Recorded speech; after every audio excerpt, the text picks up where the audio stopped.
자, 우리 95페이지 이제 용도 지역 지구 구역을 보겠습니다. 이 용도 지역 지구 구역은 제일 적게 나왔을 때가 3문제, 제일 많이 나왔을 때가 이제 5문제고요. 여기는 뭐 별로 응용되는 게 없어요. 그냥 외운 대로 맞추면은 성적이 아주 확실하게 나오는 부분입니다. 외울 게 많아서 그렇지. 그러니까 외운 것을 또 응용까지 하려면 너무 힘드는데 이거는 외운 대로만 쓰면 되거든요. 그래서 최근은 계속 이제 건폐율, 용적률, 크기 순으로 나열하기 계속 나오고, 작년에는 충격적인 문제도 나왔어요. 용도 지역이 아닌 거 찾기 이런 거 막 나왔습니다. 용도 지역 아닌 거 찾기도 막 나오고, 거의 뭐 거저 맞추라는 문제도 많이 나왔습니다. 예. 거저 맞추는 문제도 많이 나와요. 예. 자, 그래서 95페이지 우리 용도 지역부터 보면은요. 자, 이 용도 지역의 핵심은 서로 중복되지 아니하게 나왔죠. 용도 지역 핵심은 중복되지 않습니다. 용도 지역은 첫 번째가 이제 전 국토를 대상으로 지정합니다. 전 국토를 대상으로 이제 지정을 하고, 가장 많이 나온 게 중복해서 지정할 수 없다. 중복 지정이 안 돼요. 중복해서 지정할 수 없다. 그 다음에 용도 지역은 도시군 관리 계획 내용 1번이 있었죠. 그래서 용도 지역을 지정하는 지정권자는 도시군 관리 계획 결정권자가 지정권자예요. 용도 지역 지정을 결정하기 때문에 결정권자는 계급 순으로 쓰게 돼 있어요. 국토부 장관, 시도지사, 그리고 대도시 시장입니다. 근데 대도시 시장이 용도 지역 지정 변경 권한자인데, 이 대도시장은 계속 틀리게 시장 군수라고 냅니다. 시장 군수라고 쓰면 틀려. 왜? 요 시장에는 대도시 시장도 포함되지만 50만 안 되는 시장도 포함되거든요. 그래서 시장 군수가 아니라 대도시 시장만 용도 지역을 지정할 수 있어요. 그러니까 수원시장은 수원시 토지에 대해서 용도 지역 지정 변경할 수 있지만, 의정부 시장은 의정부 토지에 대한 용도 지역 지정 변경을 못 해요. 의정부 땅은 누가 지정해야 돼? 경기도지사가 지정하는 거예요. 예. 그래서 대도시장을 갖다가 틀리게 시장 군수라고 해서 계속 틀리게 내요. 예. 근데 이거 지금은 맞출 것 같잖아. 그렇죠? 시험지 나오면 틀린다고 나는 장담해. 왜냐하면 다음 중 틀린 걸 찾으라 그러는데, 용도 지역이란 전 국토를 대상으로 중복되지 아니하게 시장 군수가 지정할 수 있다. X. 그러니까 앞부분에 여러분들이 힘들게 외웠던 것들을 옳은 지문으로 막 써줘. 한 2개 정도 던져줘. 그러면 그거 보고 좋아가지고 입 벌리고 하고 있을 때 쓰는 거야 이거. 예. 그러니까 앞부분을 맞게 던져주고 뒤에서 틀리게 만들어버리는 거죠. 예. 쉽게 풀었다 생각하는데 답 빗나가. 예. 그 다음에 용도 지역은 그 지정 효과. 지정 효과는 바로 행위 제한입니다. 용도 지역을 지정하면 용도 지역에 따른 행위 제한이 적용되는데, 그 행위 제한 종류가 3가지가 있어요. 건축 제한, 그 다음에 건폐율, 용적률이 있습니다. 그래서 건축 제한, 건폐율, 용적률이 있고, 건축 제한은 원칙이 국토계획법 시행령으로 합니다. 원칙 국토계획법 시행령에 보면은 그 별표가 있거든. 그 국토계획법 시행령으로 건축 제한하고, 예외적으로 특별 규정이 있으면은 이 특별 규정을 우선 적용하게 되는 거죠. 예. 특별 규정은 16회 시험 때 한번 나온 적이 있고 12년 전에 한번 나왔네. 진짜 벌써 오래됐네. 16회 시험 때 나왔으니까 12년 전에. 예. 조금 공부하다 보면 올해도 또 시험 보러 가야 되고, 야, 이거 진짜 세월 빠르네요. 그렇죠? 예. 그러니까 서울 시내 지나가면 왜 이렇게 아는 중개사들이 많아? 해가지고 가는 데마다. 예. 버스 타려고 서 있으면 버스 정류장 뒤에 있는 공인중개사가 뒤에 나와가지고 혹시 박종전 선생님 아니십니까? 버스 타고 있는 그래서 항상 바르게 살아야 돼. 보는 중간에서. 예. 자, 우리 용도 지역의 이제 의는 그대로 보시면 핵심이 뭐냐 그러면 서로 중복되지 아니하게죠. 용도 지역 지정 국토부 장관 시도지사 대도시 시장. 그래서 용도 지역은 도시군 관리 계획으로 요 결정권자들이 지정을 하고 절대 시장 군수가 나오면 안 되고요. 판례 용도 지역 지정은 재판의 대상이 된다. 판례. 자, 용도 지역의 이제 종류가 이렇게 나오죠. 용도 지역. 예. 보시면 96페이지 도시지역 관리 농림 자연환경 보전 지역. 그래서 용도 지역의 종류 작년에도 시험 나왔어요. 용도 재산이 종류를 물어보는 거. 예. 문제 받은 학생들이 막 당황한 거지. 이렇게 쉬운 걸 낼 리가 없나. 혹시나 용도 지역이 바뀌었나? 막 그러면서 향이 나왔죠. 자, 도시지역, 관리지역, 농림지역, 자연환경 보전지역, 기본 용도지역 4개. 도시지역은 다시 4개로 세분되죠. 주, 상, 공, 농. 4번의 녹지지역의 뜻을 체크하셔야 돼요. 예, 녹지지역의 뜻. 자, 이 녹지지역 뜻이 딱 나오면은 헤맬 수밖에 없는 게, 자, 다음은 어느 지역에 대한 설명인가? 자연환경. 이게 자연환경 보전지역 아닌가? 농지 산림, 농림지역 아닐까 하고 싶은데 도시의 무질서한 확산 방지, 개발 제한 구역 같은데 녹지 보전이니까 보전 녹지 아닌가? 아니야. 녹지 지역이라는 뜻이야. 그래서 이 녹지 지역에 대한 뜻 알아두셔야 됩니다. 찾지를 못해. 관리 지역은 3개로 세분되죠. 보전 관리, 생산 관리, 계획 관리. 도시적 편입이 예상되는 지역. 그래서 계획 관리 지역이 시험 지문에 안 나온 적이 없었다. 시험지를 갖다가 받으면 2003년도 14회 공인중개사 시험부터 계획 관리 지역이 시험에 나오기 시작해서 작년까지 일단 지문에 계획 관리라는 단어는 꼭 나왔어요. 농림지역. 여기 보면 농업진흥지역과 보전산지입니다. 산지로 구성이 되어 있고 자연환경 보전지역 뜻을 암기. 문화재 보존을 위해서도 자연환경 보전지역 지정합니다. 자, 용도지역 세부는요. 용도지역 세부는 거기 나오는 것처럼 도시군 관리 계획으로 세분해서 지정하거나 변경할 수 있다. 그래서 용도지역 지정권자가 용도지역을 세분할 수도 있고 역시 용도지역 지정이나 마찬가지로 도시군 관리 계획으로 세분하는 거예요. 주거지역, 전용주거, 일반주거, 준주거. 전용주거지역, 양호한 주거환경. 1종은 단독주택 중심, 2종은 공동주택 중심. 일반주거지역, 편리한 주거환경. 편리한 주거환경, 일반주거 1종, 저층주택. 저층은 4층이야. 일반주거 2종, 중층주택. 중층, 층수 제한 없음. 일반주거 3종, 중고층 주택. 역시 층수 제한 없음. 준주거지역. 주거기능 플러스 상업기능이 더해지는 곳이 준주거지역이다. 상업지역은 중심상업, 도심이나 부도심의 상업기능. 일반 상업지역, 특징이 없어. 일반적인 상업기능. 근린, 주택가에서 멀리 떨어져 있지 않은 근린 상업지역. 재래시장 근처라 그랬죠. 근린 지역에서 일용품과 서비스를 공급. 그러니까 우리가 일용할 양식은 근린 지역에 찾아야겠네요. 그렇죠? 근린 지역에서. 예. 유통상업지역. 트럭이 많이 왔다 갔다 하는 유통상업지역. 유통기능 증진.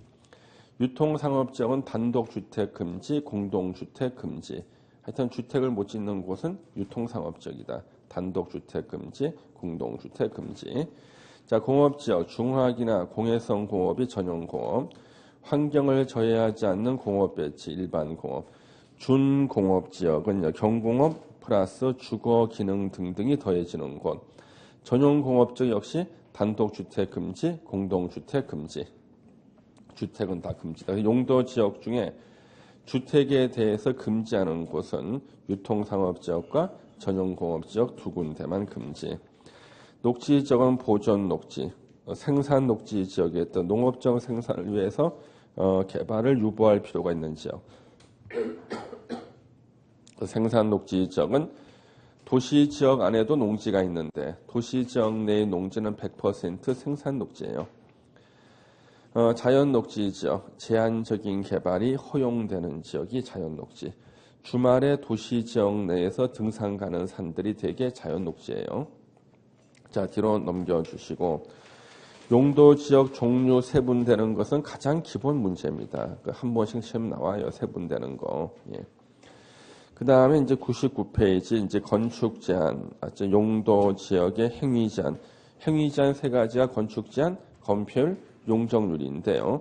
요 건축 제한이 표가 이렇게 나옵니다. 뒤로 쭉 넘겨주시면은 거기 보니까 지금 표의 왼쪽은 건축할 수 있는 건축물이 나오죠. 그렇죠? 오른쪽은 조례가 정하는 바에 의해서 건축할 건축물. 그런데 그 뒤로 쭉 넘기면은 준주거 지역을 보면요. 우리 104페이지에 6번에 준주거 지역이라고 나오죠. 준주거 지역 왼쪽에는 뭐라고 써 있어? 건축할 수 없는 건축물. 오른쪽은 조례에 정하는 바에 따라 건축할 수 없는 건축물 나왔죠. 분명히 1번부터 5번까지는 건축할 수 있는 건축물이 나왔고 6번 준주거 지역부터는 이제 건축할 수 없는 건축물이 나왔어요. 이게 뭐냐면 우리는 이것은 네거티브 방식이라 그래. 어려운 말로 네거티브 방식. 왜냐하면 토지 이용도가 높은 지역에 대해서요. 이런 건물만 지을 수 있다고 딱 규정해 놓으면은 새롭게 생기는 건물들은 거기 없으니까 못 짓잖아. 그렇죠? 그래서 토지 이용도가 높은 지역은 이런 건물을 못 짓는다고 써놓으면은요. 새로 생기는 건물들은 다 지을 수가 있지. 그래서 못 짓는 것만 써놓는 것이 지금 준주거 지역부터 토지 이용도가 높은 지역들은 준주거 지역을 비롯한 토지 이용 높은 지역은 건축할 수 없는 건축물을 써놔. 여기에서 해당되지 않는 건 다 지을 수 있는 거예요. 예. 그래서 중심상업도 그렇고 뒤에 다 그런 거 아니에요. 토지 이용도 높은 지역만 그래. 일반 상업도 그렇고 근린상업, 유통상업 다 그렇고. 그러면 여러분들 그 11번의 전용공업지역 보세요.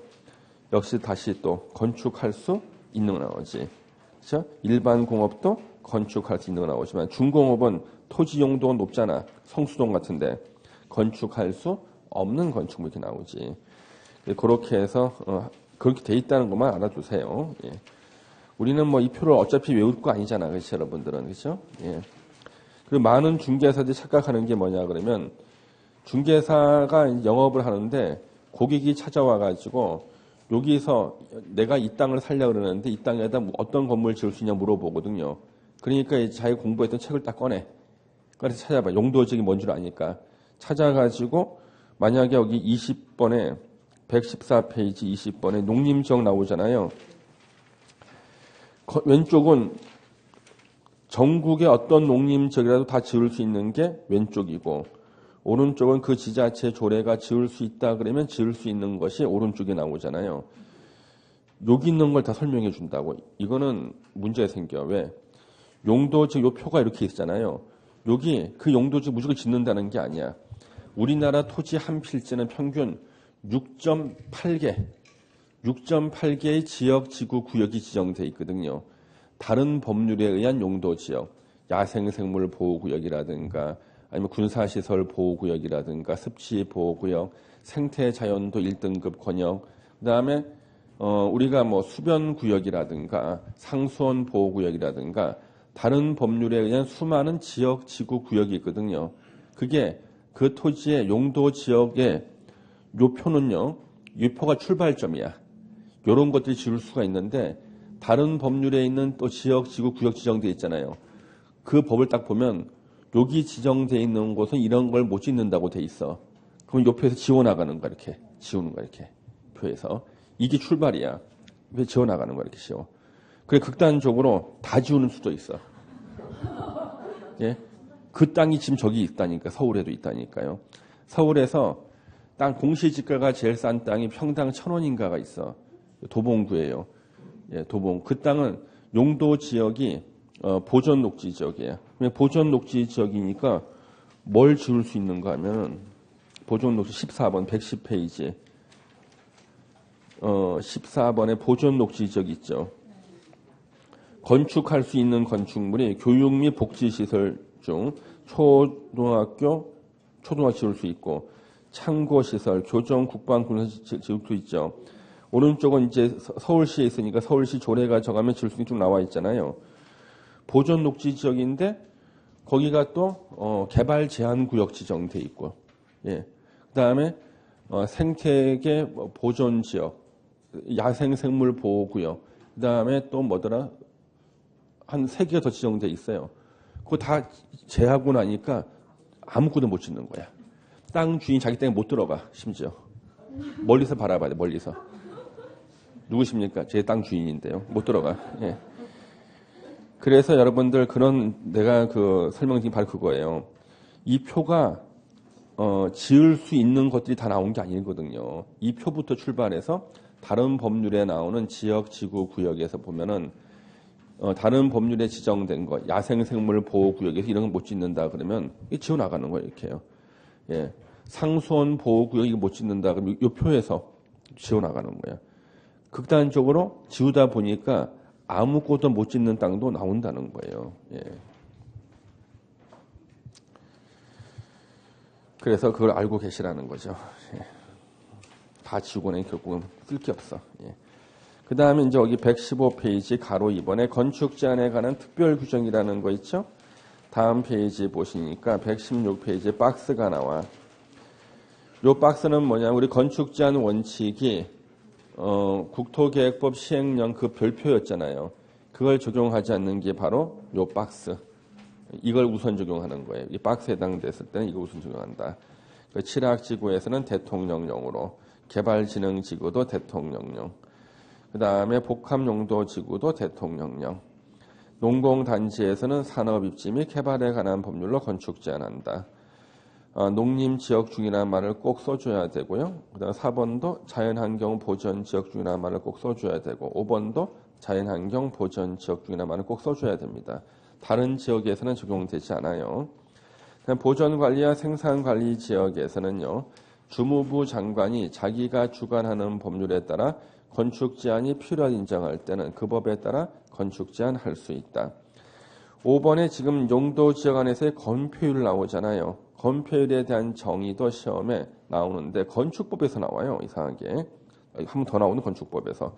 대지 면적에 대한, 대한자 앞에 자가 분모로 가요. 대지 면적에 대한 건축 면적의 비율을 말한다.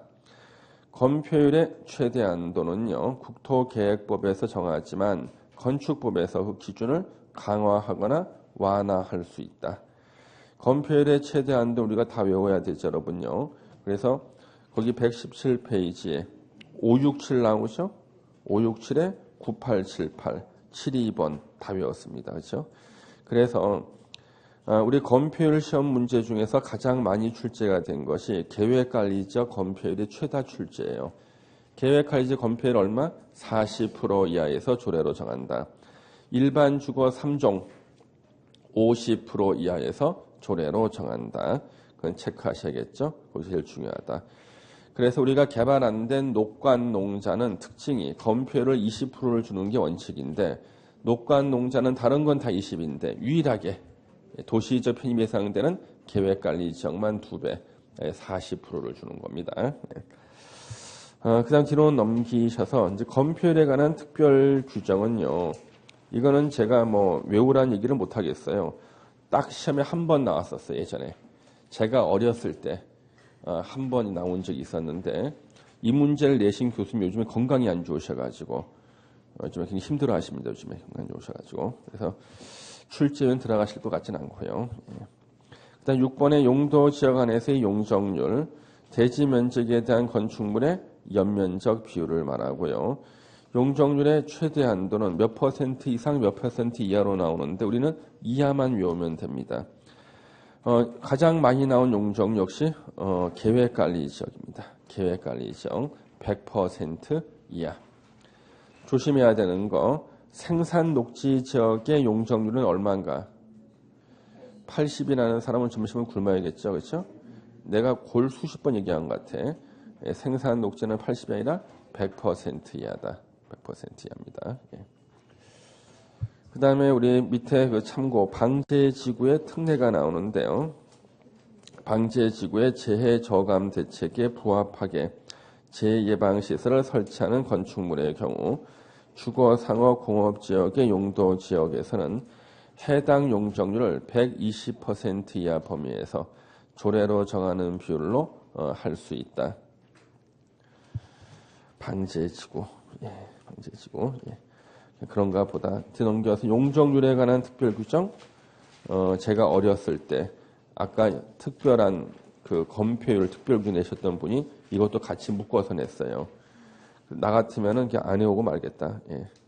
여러분들은 혹시나 뭐 능력 되시는 분은 뭐 괜찮은데 머릿속에 이걸 집어넣으면 반대쪽으로 다른 게 빠져나갈 거란 말이에요. 이게. 용적률은 완화 적용할 수 있다. 용도 지역에 따른 완화가 나옵니다. 그래서 이거는 물론 시험에 나온 적은 없습니다만은 우리가 그 상업하는 지역이 몇 개의 지역이죠? 용도 지역 중에 상업을 할 수 있는 지역. 상업을 할 수 있는 지역 몇 개의 지역이에요? 상업지역 4개에다가 준주거지역까지 해서 5개야.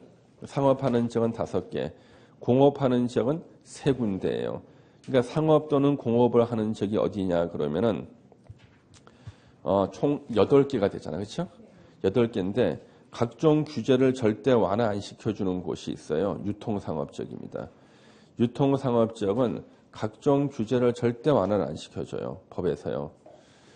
그래서 여기 보시면은 방가로 1번 용도 지역에 따른 완화가 나오는데 준주거 지역부터 해서 준공업 지역까지가 나오잖아요. 어떤 분이 이걸 앞에 자를 따서 7개를 외우시는 분이 있고 상업이나 공업하는 지역 중에 유통상업 지역을 뺀 곳 이렇게 기억하시는 분이 계셔. 알아서 기억해. 상업이나 공업하는 곳 중에 유통상업 지역을 뺀 지역 이렇게 7개. 용적률을 1.2배, 이때 120%가 뭐냐면 1.2배라는 뜻이에요. 1.2배까지 완화시켜 줄 수 있다. 왜? 용적률은요, 높이를 제한해서 옆에 다른 건물의 일조권 침해를 방지하게 만드는데 옆에가 건물이 없는 공원이래.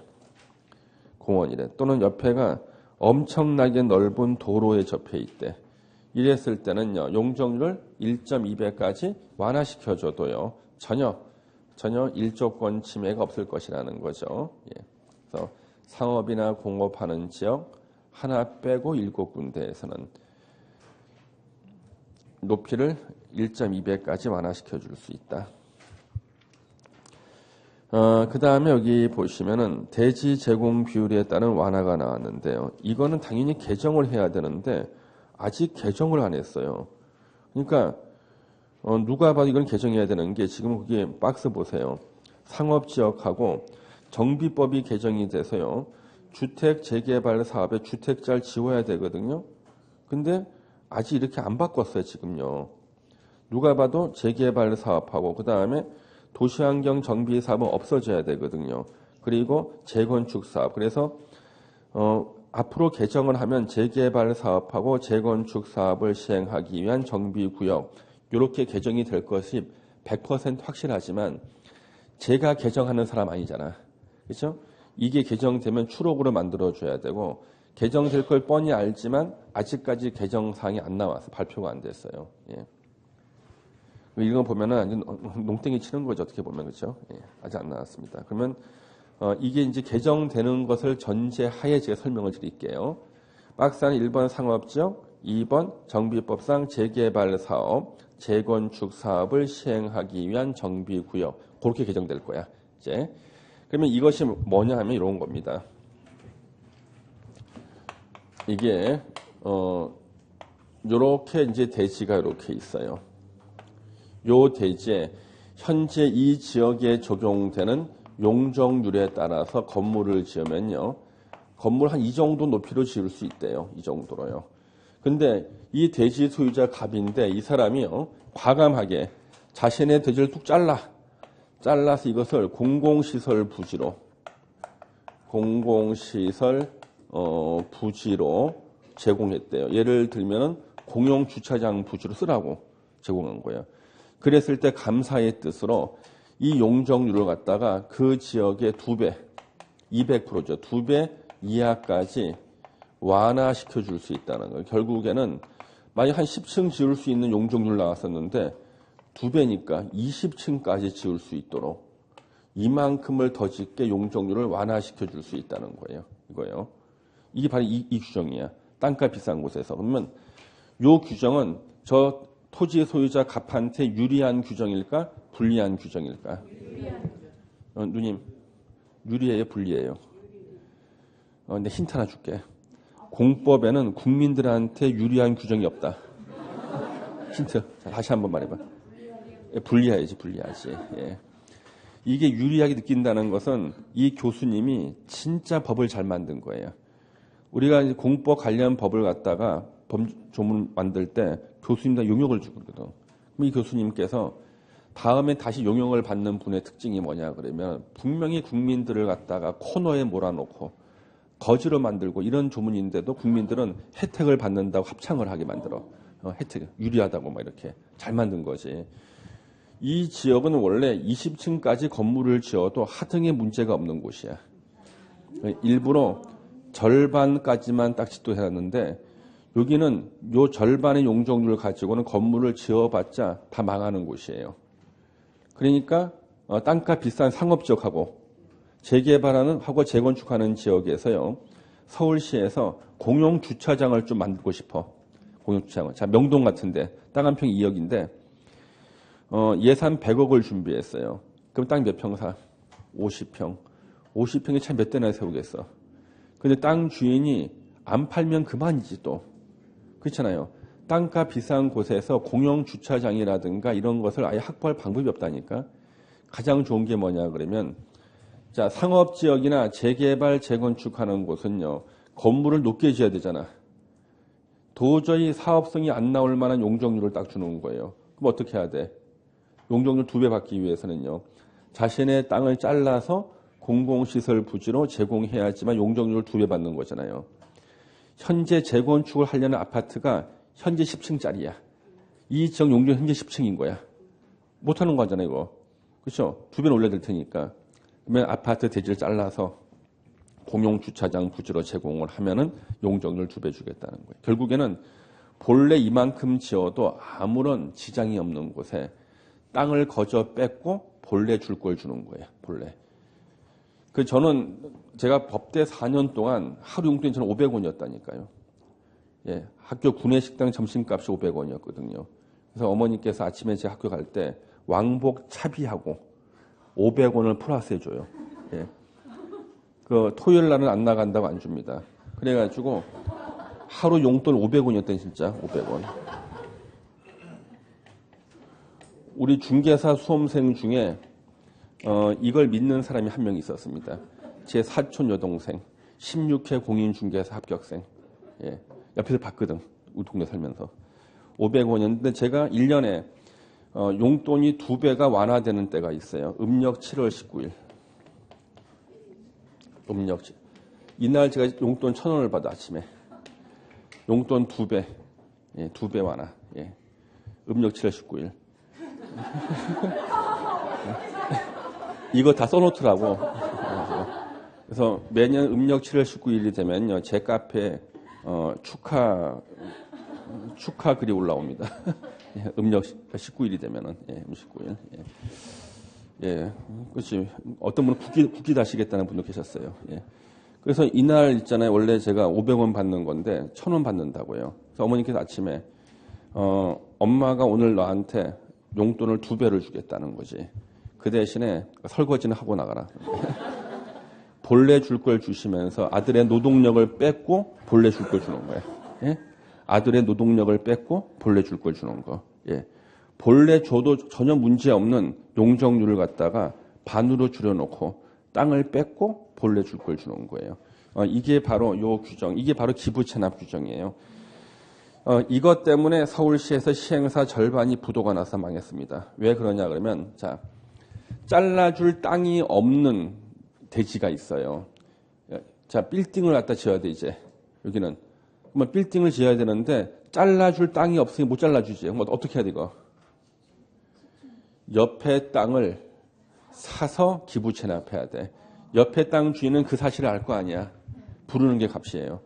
그 땅값 맞춰주다가 다 부도나버렸어. 미분양되고 해가지고. 그렇다는 거죠. 상업지역하고 재개발 사업하고 재건축 사업 시행하는 정비구역이에요. 예. 땅 뺏고 본래 줄 걸 주는 거. 땅 뺏고. 그런데 언뜻 들으면은 그냥 혜택을 주는 것 같은 느낌 들죠. 예. 그다음 가로 5번 사회복지시설에 대한 용적률에 대한 특례. 사회복지시설 설치해서 국가, 지자체, 기부 체납하는 경우에는 용도 지역에 적용되는 용적률을 완화해 줄 수 있다. 기부 체납. 7번 시험에 너무나 많이 나오는 거죠. 용도 지역이 미지정된 지역. 4개 중에 하나로 미처 지정이 안 돼 있는 곳이 있을 수가 있어요. 예외적으로. 그때는 임시 규정은요. 항상 제일 강한 걸 적용해. 제일 강한 걸. 그래서 행위제한 제일 강한 게 뭐예요? 자연환경 보전 지역의 행위제한 적용이에요. 왜? 이게 강한 걸 적용하다 나중에 도시군 관리계 입안 결정 절차를 거쳐서 만약에 관리지역 지정했다 그러면 규제가 완화되는 거잖아. 다 좋아해. 설사 그대로 자연환경 보전 지역이라도 손해보는 건 없어. 그래서 항상 임시 규정은 제일 행위 제한이 강한 걸 적용하는 거예요. 가로 2번 용도 지역이 미세분된 지역. 도시 지역으로 지정했지만 세분되는 용도 지역을 지정하지 않았을 때는요. 그럴 때는 도시 지역 중에서 규제가 제일 강한 보존 녹지 지역에 관한 규정 적용.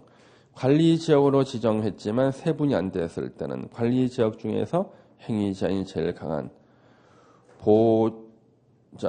보존 관리 지역에 관한 규정을 적용한다. 보존 관리 지역이죠. 시험에 진짜 무수히 많이 나온 것이 7번이죠. 7번.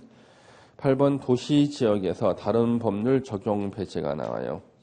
도시 지역에서는 다음 법률 규정을 적용하지 않는다. 도로법에 따른 접도구역이에요. 접도구역. 도로 경계선 양쪽의 일정한 거리 안에서는 건축이나 공작물 설치를 금지하는 것.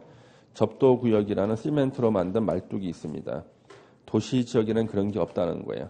도시 지역에는 접도구역을 지정하지 않는다. 도로 확장에 대비하거나 안전 때문에 도로변에 건물 못 짓게 하는 곳이에요. 그래서 지난달에 제가 아는 분이 자기가 어떤 사람한테 내 전화번호 알려줬대. 그 전화 갈 테니까 상담해 주래. 제일 당황스럽습니다. 이거. 그랬더니 이제 전화 왔는데 자기가 땅을 사야 될지 모르겠다. 그래서 그러면 일단 집원을 불러보라 그랬습니다. 집원 불러서 인터넷에 딱 검색하니까 토지이용 계획 확인서에 접도구역이라고 써 있어요. 접도구역. 그러면 이거 한 몇 미터 후퇴하거든요. 접도구역. 그러면 접도구역 몇 미터 후퇴하는데 거기는 또 가감 차선이라고 있어요. 우리 차가 이렇게 가다가 요렇게 왜 들어가죠, 이렇게. 왜 우리 고속도로에서 보면은 왜 휴게소 들어갈 때 이렇게 들어가잖아. 그래서 가감 차선을 만들어야 되는 땅들이 있어요. 그러면 가감 차선 만드는 땅은 평소에는 표가 안 나. 건물 지을 때만. 건물 짓는 사람이 산다는 뜻이잖아요. 그때는 가감 차선을 내놔야 돼, 자기 땅을. 가감 차선 내놓고 접도구역 지정되고 그 땅 다 빼고 나니까 건물 지을 땅이 안 나오는 거라니까. 그래서 이 접도구역이 바로 도로 경계선 양쪽에 일정한 거리 안에 건물을 못 짓게 하는 땅들이에요. 접도구역. 도시 지역에는 없어. 지정 못하게 돼 있어요. 2번 농지 취득 자격 증명은 원칙적으로 도시 지역에 적용하지 않는다. 그 말은 도시 지역 안에도 농지가 있는데 도시 지역 농지를 취득할 때는 농지 취득 자격 증명 없이 그냥 취득할 수 있다는 거예요. 단 예외가 있다. 녹지 지역의 농지로서 도시군 계획시설 사업에 필요하지 아니한 농지. 이걸 해석하면은 농사만 짓는 농지를 말해요. 그러하지 아니하다. 농지 취득 자격 증명을 발급받고 취득해라. 이게 농지 취득 자격 증명이 적용된다 그런 뜻이에요. 이 박스 안에 두 가지는 아직 시험에 안 나왔습니다만 곧 나오겠죠. 자, 우리 대표 예제 보세요. 아주 충격적인 문제가 하나 나왔어, 작년에. 용도 지역 중 도시 지역에 해당하지 않는 것은 이 문제를 보고 일부 학생들은 혹시나 도시 지역이 뭐 개정됐나 싶은 거지. 계획관리 지역 1번 정답이죠. 이거 틀리면은 뭐 어쩔 수 없는 거 이런 사람들은 예. 그래서 계획관리 지역이 또 시험에 나왔네요. 그래서 결국에는 그렇죠. 예. 도시 지역에 해당하지 않는 거. 예. 그 시험에서는 1초 만에 정답 나오는 게 굉장히 많아요. 예. 그래서 우리가 공부 조금 하고 나면은 억지로 떨어지려 노력하기 전에는 안 떨어진다니까. 예. 예. 우리 122페이지 이제 용도 지구가 나옵니다. 용도 지구는 보통 2년에 한 번 나오는데 올해는 예상 문제가 돼요. 올해는 용도 지구가 다 개정이 됐거든. 그래서 올해는 예상 문제가 된다. 용도 지역의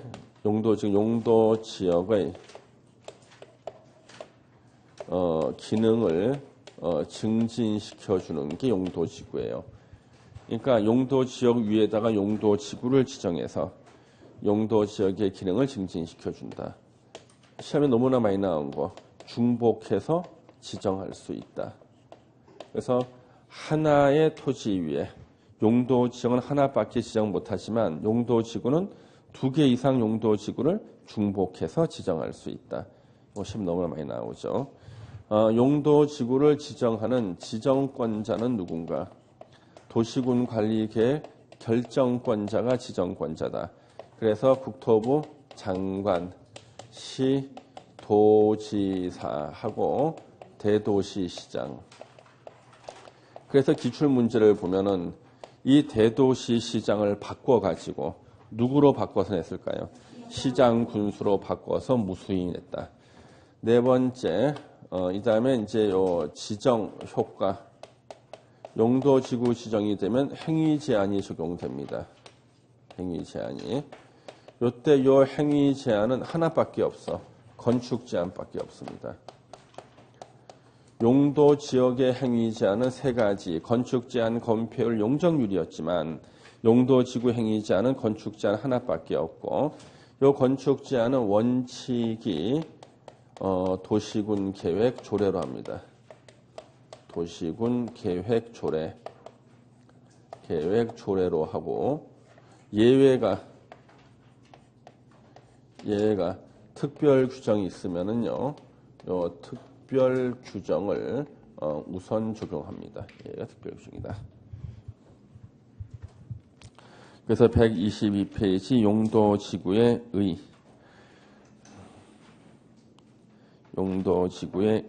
그렇죠? 예. 보시고. 그 다음에 거기 보시면은 용도 지구 지정권자 국토부 장관, 시도지사, 대도시시장 중복 지정할 수 있고 법령 규정에는 용도 지구가 나옵니다. 그래서 법에 규정이 돼 있고 대통령령에 이제 세분되는 게 나오고 이 법령의 규정에 의한 용도 지구는요. 요거 이제 그 작년하고 달라진 게 너무 많기 때문에 다 외우셔야 됩니다. 경관지구, 고도지구 나오죠? 예. 최고 한도를 규제하는 거. 작년까지는 고도지구가 세분되는 게 있었는데 올해는 세분되는 걸 없애버렸어요. 고도지구. 경관지구 나오고요. 우리 미관지구는 없애버렸습니다. 역사와 전통을 자랑하던 미관지구가 결국 올해부터 없어졌습니다. 미관지구 없어졌어요. 그래서 자연경관지구, 시가지경관지구. 자연경관지구는 산지, 구릉지, 시가지경관지구. 특화경관지구가 작년에 미관지구 일부가 일로 들어왔어요. 그래서 작년에는 우리가 수변경관, 역사문화 미관 이거 2개를 더해서 현재 특화경관지구가 된 거죠. 그러면 시험에 낸다 그러면은 이 특화경관지구가 주목을 받을 수밖에 없는 게 올해 새로 신설됐는데 이게 작년까지는 수변경관지구하고요. 수변경관지구하고 작년 내용입니다. 역사문화 미관지구. 미관지구. 수변경관지구와 작년과 역사문화 미관지구 2개를 더해서 올해 만든 게 뭔가 하면 특화경관지구라는 거예요. 특화경관지구. 그래서 두 개를 더해서 만든 거고요. 특화경관지구. 이걸 이제 그 만든 지가 2월 달부터 적용했으니까 아직은요. 이게 실제 사례가 잘 안 나올 거 아니에요, 그렇죠? 사례 나오면 그때나 설명을 드려야겠죠. 그래서 특화경관지구로 될 곳이 유망한 데가 지금 강동구 쪽이 좀 유망합니다. 강동구 쪽이 아마 이게 많이 생길 거예요, 여러분 하다 보면은요. 특화경관지구 강동구 쪽에. 그러면 작년까지는 우리 역사문화미관지구라고 했던 거하고 수변경과 물가의 경치 보호하는 곳인데 작년까지 우리 역사문화미관지구는 이런 곳이었어요. 도로가 이렇게 있잖아요. 이거는 시험에 안 나와요. 이해를 돕기 위해서 넣는 거예요. 도로 이렇게 있을 때 도로 옆에 땅이 이렇게 있는데요. 역사문화미관지구로 지정되면 기본적으로 4m까지 건축선을 후퇴를 시켜요. 이렇게. 이걸 공지로 놔둬야 돼. 공지. 건물 못 지어. 여기다가만 건물 이렇게 지어야 되는 거예요. 이렇게요. 이렇게. 그러면 이렇게 역사문화미관지구로 지정된 땅은 4m를 공지로 둬야 되거든요. 이런 땅에는 주로 어떤 종류 건물을 짓고 살았을까요? 주유소야 거의 다. 예. 그럼 이제는 이 역사문화미관지구 명칭이 뭘로 바뀌었다는 거예요? 특화경관으로 바뀐 거예요. 그래서 앞으로 여러분 이런 일을 갖다가 특화경관지구 보게 될 텐데 이걸 다 바꾸는 작업을 하기 전까지는 아직 안 바뀌었거든요. 근데 법일 때 바뀌었어요, 여러분요. 그래서 이 강동구가 이런 데가 많기 때문에 특화경관지구는 시험에 이제 1순위로 나올 만하다는 거죠. 주목을 받고 있고요. 없다가 생긴 거니까. 보호지구는 작년까지는 호자가 존자로 존자가 호로 바뀐 거예요. 그냥 역사문화환경 원래는 보존지구였는데 보존을 다 보호로 바꾼 겁니다. 문화재 전통 사찰 등 중요시설물, 생태계 보호지구, 야생동식물, 서식처, 그렇죠? 야생동식물. 예. 취락지구, 자연취락지구 어디야? 녹간농자. 녹간농자에 마을 만들고 살 때가 자연취락지구. 자연취락지구 흔해요. 많습니다. 예, 자연취락지구. 예. 그래서 저기 어디야? 저기 광명시에서 부동산 하시는 분이 전 연락을 했어요. 광명시에 자기가 이제 어떤 분이 의뢰가 들어와가지고 땅을 하나 소개시켜 드리려는데 거기가 무슨 뭘로 지정이 돼 있대. 뭐로 지정돼 있는지를 말을 해야 알 거 아니야. 뭘로 지정돼 있대. 그래서 집원을 대보라고 해보니까 자연취락지구더라고요. 자연취락지구. 그래서 자연취락지구는 녹간농자에 지정된 사람들이 모여 사는 마을 자연취락지구. 그 다음에 집단취락지구는 개발제한구역 안에 지정돼 있는 취락지구가 집단취락지구예요. 취락지구 지정하면 다 행위제한이 완화가 됩니다. 땅가 올라가요. 개발진흥지구 세분되는 게 5개나 있어. 이거 기억하는 것도 힘들어요. 주거개발, 산업유통, 관광휴양, 복합개발, 특정개발진흥지구, 특정개발. 자, 방제지구가 나오죠. 방제지구. 사람들이 많이 사는 곳, 시가지 방제. 사람들이 별로 안 사는데 자연 방제. 주거 및 교육환경 보호나 청소년 보호, 특정 용도 제한지구, 화재 예방 방화지구.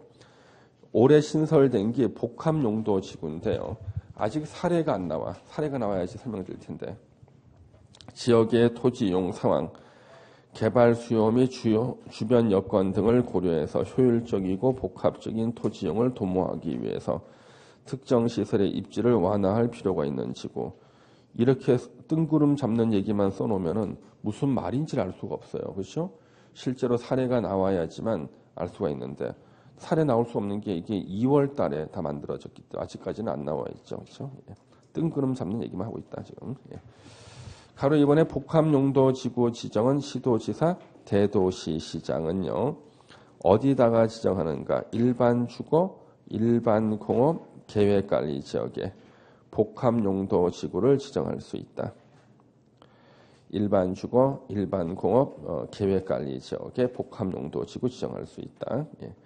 그거는 가로는 알아두셔야 돼요. 예. 그 다음에 이제 오른쪽에 가로 3번에 시도 또는 대도시 조례가 정하는 용도지구. 시도지사, 대도시 시장은 조례로 용도지구 신설할 수 있다. 용도지역은 조례로 신설할 수 없지만요. 용도지구는 그 지자체에서만 필요한 용도지구를 조례로 신설할 수가 있습니다. 조례로 신설할 수 있다. 신설 조건이 3개죠. 1번 부득이한 사유가 있는 경우에 하는 것. 뭐가 부득이한지 몰라. 하여튼 부득이한 사유 있는 경우에 하는 것. 2번 행위 제한은 필요한 최소 한도에 그치도록 할 것. 3번 행위 제한을 완화하는 용도지구를 신설하지 아니할 것. 나왔죠. 밑에 참고는 방제지구를 의무적으로 지정해야 되는 경우가 있다. 그걸 알아두시면 되겠습니다. 방제지구를 의무적으로 지정해야 되는 경우가 있다죠. 예. 그다음 뒤로 넘겨서 가로 4번에 도시군 계획 조례에 의한 용도지구 세분 해서 조례로 용도지구를 세분할 수가 있는데 시도지사는 지역 여건상 필요한 때는 시도 또는 대도시 조례로 경관지구 그 뒤에 밑하고 미관지구라는 말을 지워주세요. 그렇죠? 여기에 최근 삭제됐습니다. 그래서 경관지구를 추가적으로 세분하거나 중요시설물 보호지구 및 특정용도 제한지구를 세분해서 지정할 수 있다. 그래서 미관지구란 말 지워주고 그러면 경관지구는 현재 세분돼 있잖아. 그렇죠? 현재 3개로 세분돼 있는데 그거 외에 추가적으로 조례로 세분할 수 있고 예. 특화 경관지구 세분도 포함. 특화 경관지구를 또 세분할 수도 있대. 그 다음에 중요시설물 보호지구와 특정용도 제한지구는 이것도 역시 세분할 수 있다. 예. 중요시설물 보호지구와 이것도 세분할 수 있다. 조례로. 예. 그 다음 우리 용도지구 지정의 효과. 용도지구는 행위제한이 원칙이 조례인데 예외적으로 특별 규정이 있거든요. 그래서 그 문장에서 조례에 의한다는 말이 나오는지 아니면 다른 말이 나오는지 그것만 체크하면 됩니다. 그래서 가로 1번 경관지구는요. 이거는 도시군 계획 조례죠. 그렇죠? 경관지구는 원칙대로 도시군 계획 조례. 가로 2번의 고도지구는 특별 규정이네. 도시군 관리 계획으로 행위 제한합니다. 특별 규정. 방제지구는 조례 원칙이고 보호지구도 다 조례 원칙. 그 다음에 가로 5번에 칠학지구는 특별 규정이 있습니다. 1번 집단 칠학지구는 뭐예요? 개특법이 정하는 바에 따라서 한다. 그래서 집단 칠학지구는 특별 규정이 있다. 개특법. 동그라미 2번 자연 칠학지구도 특별 규정이 있다. 뭔가 국토계획법 시행령이다. 밑에 기역번하고 니은번의 그 박스가 국토계획법 시행령에 나오는 박스예요. 그래서 자연칠학지구의 건축자는 뭘로 하는가? 국토계획법 시행령으로 한다. 예. 그러면 우리 자연칠학지구 안에서 지을 수 있는 건축물이 기역번하고 니은번 있잖아요. 이거 시험에 나왔을까요? 이거 2번인가 나왔는데요. 틀린 사람 있을까요? 없어. 자, 이 자연칠학지구는 어디에 지정해요? 녹관농자. 녹관농자의 특징은요. 건물을 4층 이하로 짓는 곳이에요. 녹관농자는. 그러니까 녹관농자의 특징이 건물을 4층 이하로 짓는단 말이에요. 그럼 녹관농자에 지정된 용도지구에서 다음 중 지을 수 없는 건축물 나오면은 5층짜리라고 쓰면 그 틀린 거지. 그렇죠? 거저 맞히라는 문제라니까. 예. 녹관농자의 자연칠학지구 지정하기 때문에 여기는 절대 높이가 5층짜리가 올 수가 없어. 4층 이하라고요. 가로 6번의 개발진흥지구 안의 건축 제한은요. 거기 지구 단위 계획 또는 관계 법률에 따른 개발 계획으로 합니다. 그래서 지구 단위 계획 또는 관계 법률에 따른 개발 계획.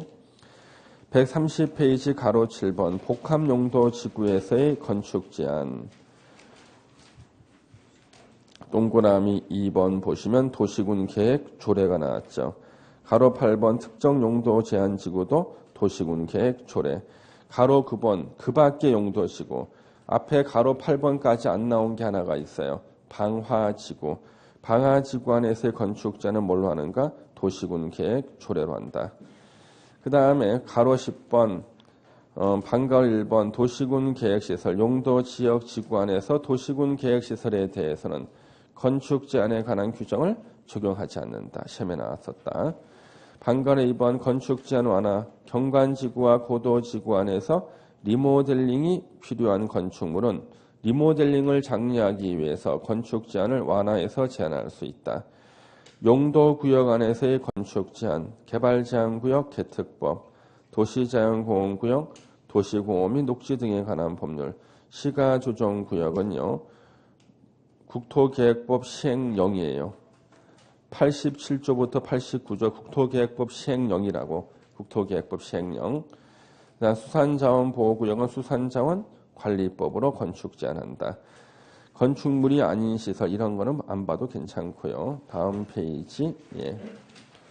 6번에 오타가 있죠. 방제지구입니다. 방제지구 안에서 1층 전부를 필로티를 설치했을 때는 층수에서 제외한다. 거기까지 보시면 되겠네요.